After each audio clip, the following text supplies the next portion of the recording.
Hello my dear viewers, আসসালামু আলাইকুম। Cooking টুকিং এর পক্ষ থেকে আজকের এপিসোডে আপনাদের জন্য থাকছে খুবই সুস্বাদু আচারের রেসিপি। আজ আমি আপনাদের তৈরি করে দেখাবো কিভাবে বাসায় পারফেক্ট এবং সহজভাবে সুস্বাদু আচার তৈরি করতে পারবেন।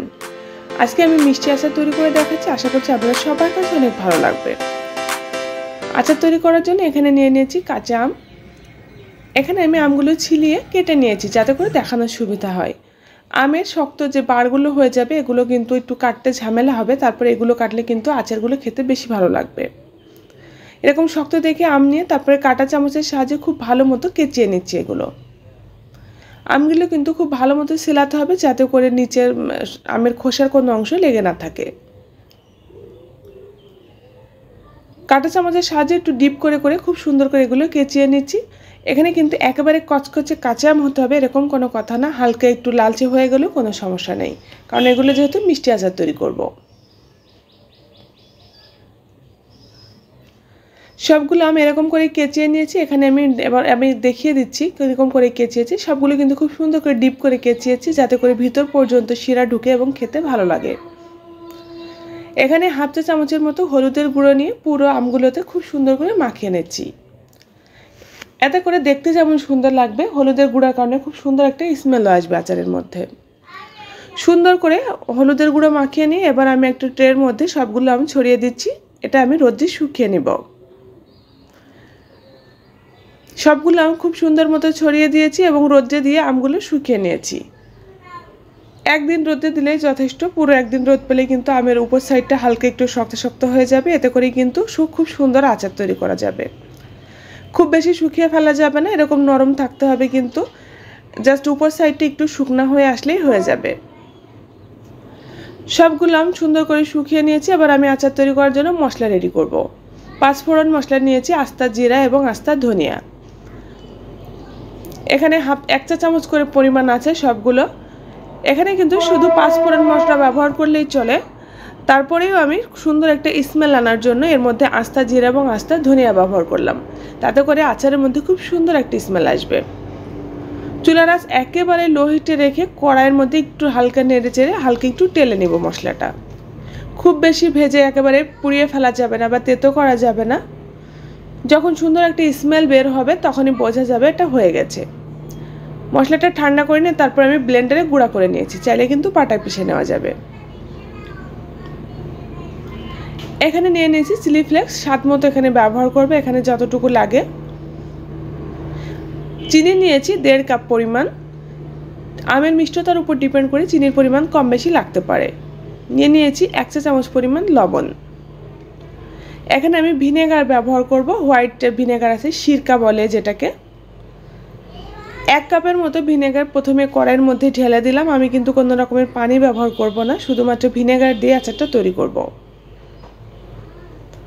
চিনি ঢেলে দেওয়ার পরে চিনিটা গলে যাওয়া পর্যন্ত অপেক্ষা করছি। শুধুমাত্র ভিনেগার দিয়ে যদি আচার তৈরি করা যায় তাহলে আচারের মধ্যে সুন্দর স্মেল আসে, ইভেন আচারটা সারা বছর ভালো থাকে। ফ্রিজ ছাড়াও কিন্তু নর্মাল টেম্পারেচার পুরো বছর রেখে এটা খেতে পারবেন। এখানে কিছু আস্তা মশলা ব্যবহার করলাম, তেজপাতা, গোটা দারচিনি এবং 2-3টা এলাচ দিয়ে দিলাম। চিনিটা গলে যাওয়া পর্যন্ত অপেক্ষা করব। এখানে কিন্তু একদমই পানি ব্যবহার করা যাবে না, আর যদি পানি ব্যবহার করতে হয় তাহলে কিন্তু সেই আচারটা বাইরে রাখা যাবে না, ফ্রিজে রেখে খেতে হবে। স্বাদ মতো লবণ অ্যাড করে দিলাম।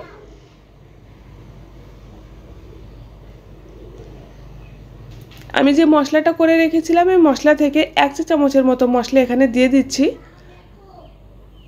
এক কথায় অর্ধেকটা মশলা এখানে ব্যবহার করলাম। আমি দিয়ে তারপরে এই পানিটা ফুটে আসা পর্যন্ত অপেক্ষা করছি। যখন হালকা ফুটে উঠবে তখন সবগুলোর আম রেখে এর মধ্যে দিয়ে দিচ্ছি। চুলার আঁচ কিন্তু একেবারে মিডিয়াম লোতে রেখে পুরো আচারটা তৈরি করতে হবে। পুরো সময়টা ধরে চুলার আঁচ কখনোই বাড়ানো যাবে না।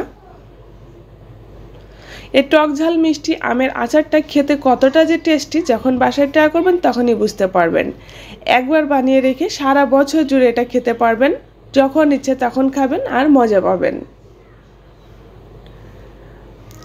হলুদ ব্যবহার করার কারণে কিন্তু খুব সুন্দর একটা কালার চলে এসেছে আচারের মধ্যে, দেখে নিশ্চয়ই বোঝা যাচ্ছে।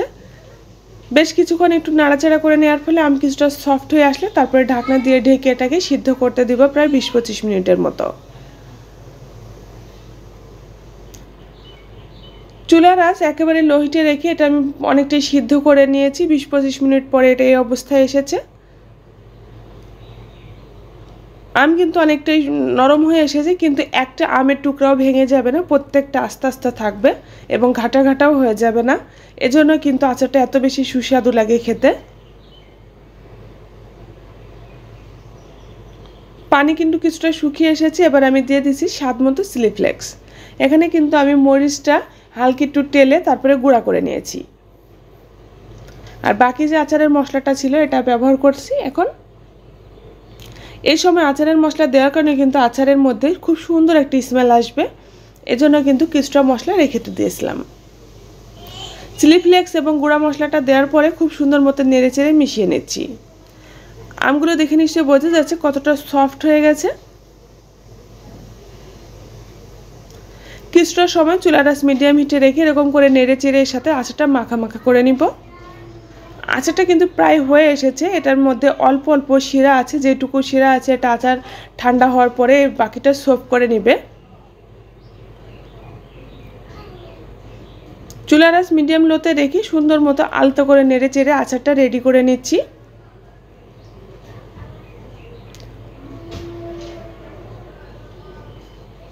আচারটা রেডি হয়ে গেল। আমি এবার চুলাটা বন্ধ করে দিয়ে এটা নামিয়ে রেখে দিব। তার আগে একটু দেখিয়ে দিচ্ছি আমগুলো কতটা পারফেক্টভাবে সিদ্ধ হয়েছে। একটা আমও কিন্তু একবারে ঘাটা হয়ে যায়নি, মানে ঘেটে যায়নি, তারপরেই কিন্তু আচারগুলো একবারে সফট। আচার ঢেকে রেখে দিয়ে ঠান্ডা করে নিয়ে তারপর আমি সার্ভ করে দেখাচ্ছি। পুরো আচারটা খুব সুন্দর মতো ঠান্ডা হয়ে যাওয়ার পরে এই যে দেখে নিশ্চয়ই বোঝা যাচ্ছে ভিতরে যেটুকু সেরা ছিল কিন্তু পুরোটা আমে শুষে নিয়েছে এবং আমের গায়ে গায়ে মাখা মাখা হয়ে গেছে। এই আচারগুলো তৈরি করতে কিন্তু একদমই ঝামেলা নেই, খেতে কিন্তু খুবই সুস্বাদু। আমি একটা দেখিয়ে দিচ্ছি কতটা সফট হয়েছে। এরকম করে আঙ্গুল দিয়ে চাপ দিলেই বুঝতে পারছেন। পুরো আমটা একেবারে মুখে দিলে খুব সুন্দর একটা টেস্ট পাবেন। আচার কিন্তু সবাই কম বেশি তৈরি করতে জানেন, তারপরেও আমি আপনাদের আচার তৈরি করা আরও বেশি সহজ ও সুস্বাদু করে তোলার জন্য আমার এই রেসিপিটি আপনাদের সাথে শেয়ার করলাম। আশা করছি সবার কাছে অনেক ভালো লাগবে। আর হ্যাঁ, আচারগুলো কিন্তু অবশ্যই শুকনা যে কোনো কাচের বয়ামে বা ভালো মানের এয়ারটাইট বক্সে ভরে রেখে দিবেন, তাহলে কিন্তু আচারগুলো সারা বছর জুড়ে ভালো থাকবে। ভিউয়ার্স, তাহলে বাসায় ট্রাই করুন এই টক ঝালের আমের মিষ্টি আচার। আজকের মধ্যে এখানেই বিদায় নিচ্ছি। আল্লাহ হাফেজ।